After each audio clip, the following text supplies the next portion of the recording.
Yeah, so you are watching this video, you have an upcoming F1 visa interview.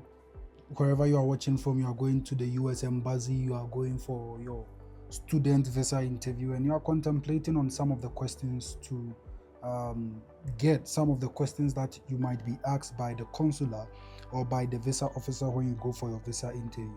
I have a couple of short videos on my YouTube, Ivagas Online, where I talk about some questions, some basic questions that no matter what you do, you can't skip those questions. You're gonna get them.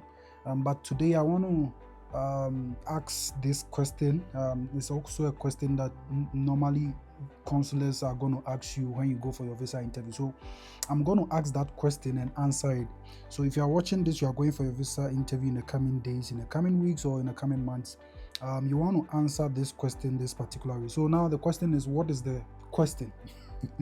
So you might be asked why the gap year or why the break. So let's say you attended college and you completed in 2021 or 2022, but as it stands, you've applied to a school in the United States and you've gotten opportunity to come to the United States in 2025 to that particular university in the US. Now the question is, from 2021 to 2022, what have you been doing? What have you been doing up until then? What have you been doing from 2021, 2022, 2023, 2024, 2025? What have you been doing? So the visa officer can ask you that question. Why the gap year? Why the year gap?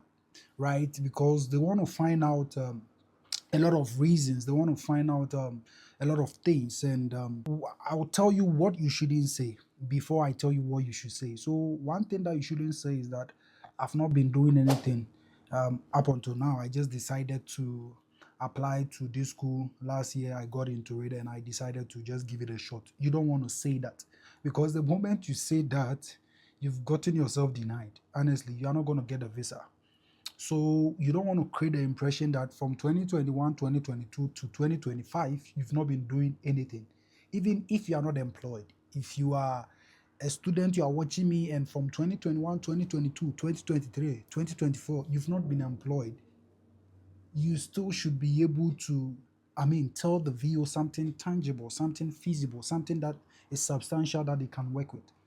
And there's no way you can tell me you've not been employed, because I know Ghana, we all do what we call the national service. I know sometimes some people don't do it for reasons I don't really know, but I know for the most part, if you go to college and you are done, you have to do that 1 year mandatory service. And you can even leverage on that and tell the viewer that you worked for a year. And after working for a year, probably they maintained you in that particular company, or you got another job somewhere, or you didn't get a job somewhere. So you just apply to be a volunteer in an organization in a particular place. So you get where I'm coming from. So if you're watching this, you are going for your visa interview, and that question pops up. The visa officer asks you, why the gap here? Why haven't you? Why didn't you decide to go to the university right after college? Why didn't you decide to go to the university right after school? And you had this gap year, you have this year break, you have this period of years where you didn't go to school. Why? What have you been doing since that time? So, like I said, you want to create the impression that you've been doing something. You want to create the impression that you've been volunteering somewhere, you're working for a particular institution or organization. You shouldn't let the viewer know that you've not been working, because once you let them know you've not been working, like I said, is a red flag. It's something that might go against you, the fact that you've not been doing anything. Because mind you, when you're going for a visa interview, we always say this, that because it's an F1 non-immigrant visa, you must always show home ties. So one of the home ties that you can really leverage on is the fact that you come back and work in a particular organization, or you come back and take a senior role in a particular organization in your home country, right? So you can't go for the visa interview and they ask you, what have you been doing ever since you completed college, and you don't have anything to say.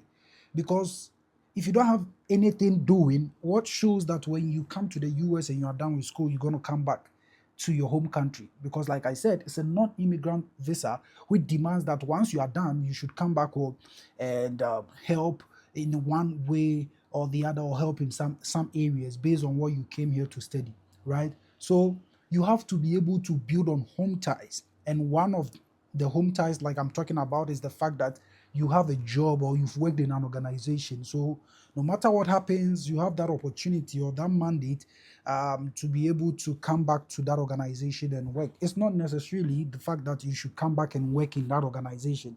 You can come back and do something else. But like I said, when the visa officer asks you why the gap year, why the break, why haven't you gone to school ever since you graduated and you decided to go this time round, the 2 years, the 3 years interval, what have you been doing? They want to find out if you're doing something for yourself. They want to find out if you are working. They want to find out if you are doing something beneficial for yourself and to a particular organization or to the country.